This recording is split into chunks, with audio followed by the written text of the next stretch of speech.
नमस्कार। देश परदेश में आपका स्वागत है। महाराष्ट्र में ऊंट किस करवट बैठेगा, ये बात अभी साफ नहीं हुई है।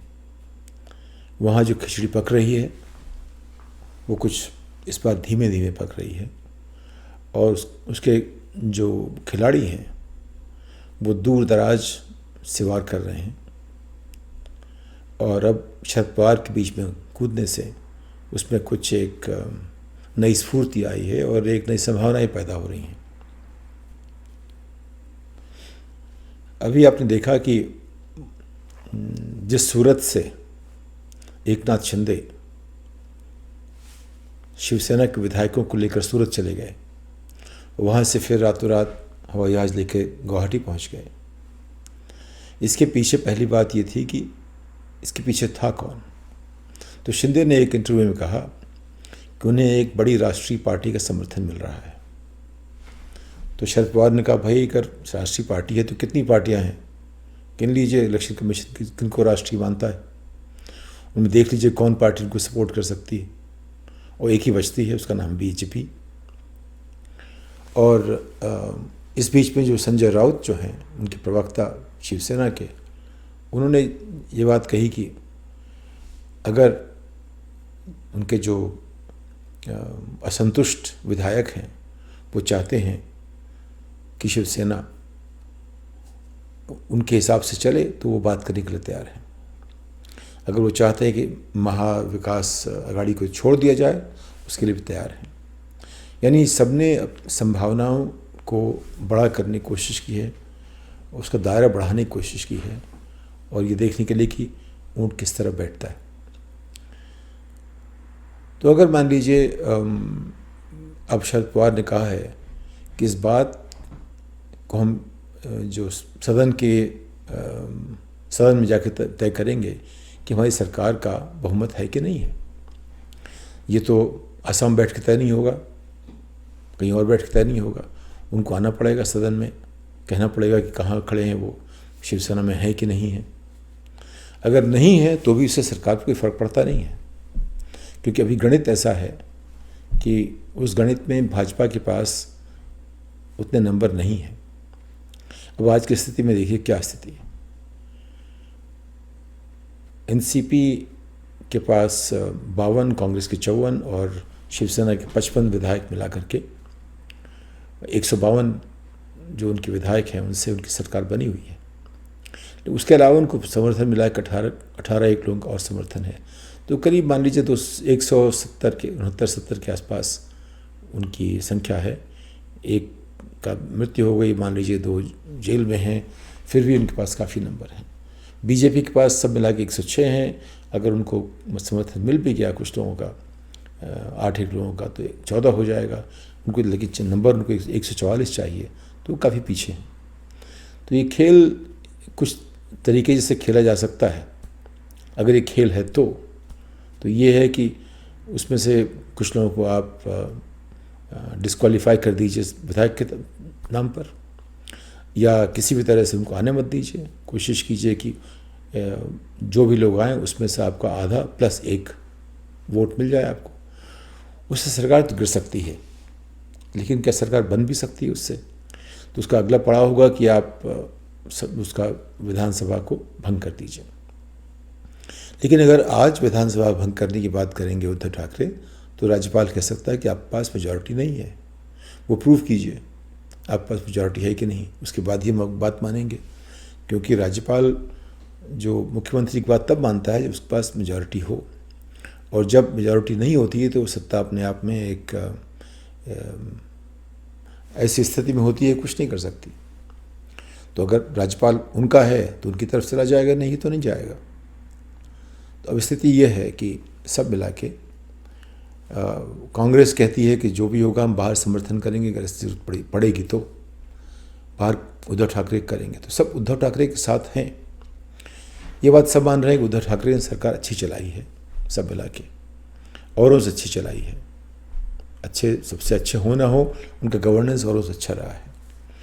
उन दंगे नहीं होने दिए, उन्होंने विकास की बात की, और वो इस तरह से काम कर रहे थे जैसे कि उनको सत्ता से जो बाकी तमाम लोग मुख्यमंत्री होते हैं, उनका कोई ना कोई एक मकसद होता है, उनको लोगों से डर रहता है। उद्धव ठाकरे अपने आप में निडर नेता हैं, उनको किसी डरने की ज़रूरत नहीं है। बाकी लोग किसी न किसी के पीछे, अगर आप नेशनलिस्ट पार्टी के, किसी बड़ी पार्टी के, राष्ट्रीय पार्टी के मुख्यमंत्री हैं तो आपके ऊपर एक राष्ट्रीय हाईकमान है। अगर आप एनसीपी में भी हैं तो अगर शरद पवार हैं तो उनकी बात सुननी पड़ेगी, नहीं सुनेंगे तो आपकी सरकार नहीं चलेगी। लेकिन उद्धव ठाकरे में ऐसी बात नहीं है, वो जिस तरह चाहे सरकार चला सकते हैं कि उनके ऊपर कोई नहीं। तो कांग्रेस में उनके ऊपर कोई होता है, एनसीपी में होगा, किसी हर पार्टी में होगा, बीजेपी में होगा, लेकिन उद्धव ठाकरे अपने आप में स्वायत्त हैं। इस तरह से देखिए तो ये एक बहुत बड़ी ये कहिए कि सरकार चलाने में इससे बहुत मदद मिलती है अगर आप स्वायत्त हों तो। लेकिन स्वायत्त होने के लिए ऐसा नेता बनना पड़ता है जो अपने बूते पे जीत सके, और चूँकि उनकी संख्या, अगर आपकी 288 में से संख्या कुल 55 है तो वो तो बहुत बड़ी संख्या नहीं है, तो आपको बनना पड़ेगा, एक कोalition बनाना पड़ेगा। तो अभी की स्थिति में बीजेपी शायद चाहेगी कि विधानसभा भंग की जाए, एक तरीका। दूसरा चाह सकती है कि वो किसी भी तरह से तोड़ के, अगर इतने 37 लोग उसको मिल जाते हैं, 37 और 106, तब तो हो गए उसके 43 हो गए, और 44 पे सरकार बन सकती है। अगर 2 लोग जो अभी निकाले गए हैं या जेल में हैं उनको नहीं वोट करने दिया जाए तो 37 और 106 सरकार बन सकती है। तो उनका ये खेल है किस तरह से जो शिंदे जिन लोगों को लेके जाएं। अगर 37 लोग जाते हैं शिवसेना से तो उसका जो पार्टी में स्प्लिट होगा वो लेजिटिमेट होगा, उसको वैधानिक समर्थन मिलेगा, क्योंकि 2/3 हो जाएगा। 55 का 2/3 37 है। अगर 37 लोग ये कहें संसद में आकर के कि वो शिवसेना के साथ हैं और शिवसेना में ही हैं और वहाँ से निकलना चाहते हैं तो अलग बात होती है। अब बात रही विप की। अगर विप पार्टी का कहता है कि आप ये कीजिए और आप ना करें तो आप पार्टी से निकाल दिया जाएगा, और उसका एक अनुमोदन हो सकता है स्पीकर के पास। अभी वही किया है एनसीपी ने, सॉरी ये शिवसेना ने। उसने कहा है कि 12 लोगों को आप डिस्क्वालीफाई कर दीजिए। अगर 12 लोग डिस्क्वालीफाई होते हैं तो उससे फिर भी उनका जो है शिवसेना जो महा विकास अघाड़ी है इसके पास फिर भी 157 सीटें रहेंगी, यानी मेजॉरिटी में रहेगी, और उसकी ज़रूरत जो होगी वो 7 सीट कम हो जाएगी, यानी कि वो 137 मेजॉरिटी में रह सकती है, जबकि पास 157 होंगे, तो उससे बीजेपी की दाल गलेगी नहीं फिर। तो अभी जो अटकलें लगाई जा रही हैं वो सारी इस गणित पे लगाई जा रही हैं। इस पर कोई भी जनतंत्र की बात नहीं है, लोकतंत्र की बात नहीं है, मूल्यों की बात नहीं है। मूल्य वगैरह सब किताबी बातें हैं लोगों के लिए। जो नेता हमारे हैं ये सिर्फ सत्ता की राजनीति करते हैं। उद्धव शायद कम करते, या लगा नहीं कि वो सत्ता की राजनीति करते हैं, लेकिन अगर बीजेपी के पास नंबर नहीं है तो दूसरी पार्टी बनाएगी, दूसरी पार्टी बनाएगी तो जाहिर है कि शिवसेना अपने आप में सबसे बड़ी पार्टी दूसरी बड़ी पार्टी के नाम बनाती हो। उसके पास कोalition था। उसको तोड़ने के लिए जो किया है अभी तक बीजेपी ने जी जान लगा दी है। अनाप शनाप वैधानिक या गैर वैधानिक अवैधानिक कितने कदम उन्होंने उठाए हैं, और जो किया है उससे उनकी साख कम हो जाएगी। उनके सपोर्टर तो खैर देखते ही नहीं कि उनमें मान्यता मूल्य कहाँ हैं, वही देखते हैं कि इसमें हमारा फ़ायदा कहाँ है। जितने लोगों से बात करता हूँ मैं भाजपा में या उनका समर्थन करने वालों में, उसने कोई भी ऐसी बात नहीं की है जिसमें मूल्य हमें दिखे, आदर्श दिखें, कोई परंपरा की बात की, ऐसा कुछ भी नहीं है। ये कैसे सरकार तोड़ी जाए उसके लिए हर बात मान्य है, जो लीगल है वो मान्य है। खाली सारी बातें जो हैं लीगैलिटी की तराजू पर कसी जाती हैं। तो अब अभी स्थिति बहुत डामाडोल है। अगर शरद पवार की बात लोग मान लेते हैं और विधानसभा की में जा कर के ये बात तय होती है कि किसका मेजॉरिटी है किसकी नहीं है, तो जैसे ही वो एमएलए आते हैं उनके ऊपर कोई न कोई लांछन लगेगा, कोई न कोई बातें होंगी। नारायण राणे ने जो जेल में उन्होंने वहाँ से हल्ला किया कि ये अगर कुछ भी हुआ तो हम शरद पवार को घर तक नहीं जाने देंगे। सोच लीजिए कि सारी बातें गुंडागर्दी पे आ गई हैं। ये खुलेआम गुंडागर्दी की बातें की जा रही हैं हमारे राजनीतिक पार्टियों में। तो हमारा कहाँ लोकतंत्र, कहाँ जनतंत्र, कहाँ प्रजातंत्र, वो सब किताबी बातें हैं। असली बात यह है कि हम कैसे सत्य हाथी आएँ, और सारी की सारी गणित इस बात पर है कि कौन सत्ता हथिया सकता है, कैसे वहाँ बैठ सकता है। उनमें एक ही आदमी लगता है जो सत्ता हथियाने की बात नहीं कर रहा है, वो है उद्धव ठाकरे, जो भी मुख्यमंत्री है। उसने वर्षा छोड़ दी, फिर भी मुख्यमंत्री है, और जब तक की बात हल नहीं होती वो मुख्यमंत्री रहेंगे। तो ये आपको जितनी भी अब इस मीमांसा होगी, उस पर होगी, व्यक्तित्व पे होगी, किसको क्या पसंद है इस पर होगी। कहीं ये नहीं बात कोई सोच रहा है कि हमारे क्या मूल्य हैं, क्या अपराध है, क्या नहीं है, क्या संवैधानिक है, क्या वैधानिक है, क्या नहीं है। इस पर कोई बात नहीं हो रही। बात सारी की सारी गणित की है, कैसे शिवसेना की मेजॉरिटी रहे या बीजेपी अपनी मेजॉरिटी सिद्ध करे। तो मुझे नहीं लगता कि बीजेपी किसी और स्थिति में मेजॉरिटी सिद्ध कर सकती है, इसके अलावा कि एकनाथ शिंदे वहाँ पहुँच करके कहें कि 37 लोग हमारे साथ हैं, और सभी 37 लोग दस्तखत करें कि वो शिंदे के साथ हैं, और उसके बाद जो है उसका समर्थन मिले बीजेपी को, और फिर सरकार में चाहे शिंदे उप मुख्यमंत्री हों चाहे मुख्यमंत्री हों, लेकिन उस स्थिति में सरकार बन सकती है। लेकिन वो बहुत ही अनस्टेबल सरकार होगी। मान लीजिए एक भी एक्सीडेंट हो गया, एक भी बीमार हो गया, एक की जान चली गई, सरकार अपने आप फ़ौरन आ जाएगी वो घाटे में, यानी कि सरकार गिर जाएगी। तो क्या यही करना चाहिए या फिर दोबारा चुनाव करने चाहिए? क्या दोबारा चुनाव करने से कोई स्थिति बदलेगी? खैर बदलेगी ज़रूर, क्योंकि नए चुनाव में पता नहीं कौन क्या करेगा। लेकिन बीजेपी क्या उसने अपनी स्थिति मजबूत की है?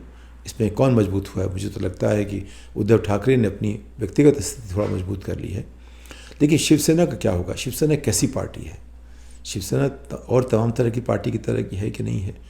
मैं अब तक मानता रहा था, उद्धव ठाकरे ने जब तक नेतृत्व संभाला नहीं तब तक मानता था कि शिवसेना जो है वो हिंसावादी पार्टी है, वो हिंसा कर सकती है और करती रही है, और उसके जो मकसद हैं वो मराठी मानुष वाले या हिंदुत्व से जुड़ करके जो बने बाद में, जब तक वो सिर्फ मराठी मानुष की बात करती रही तो उसके पास मान लीजिए कि 15-16% वोट शिवसेना को मिलते रहे हैं, 14 से 17 के बीच में आमतौर पे। तो उतने कम वोट से सत्ता में तभी आ सकती है जब उसके पास और पार्टी का समर्थन हो।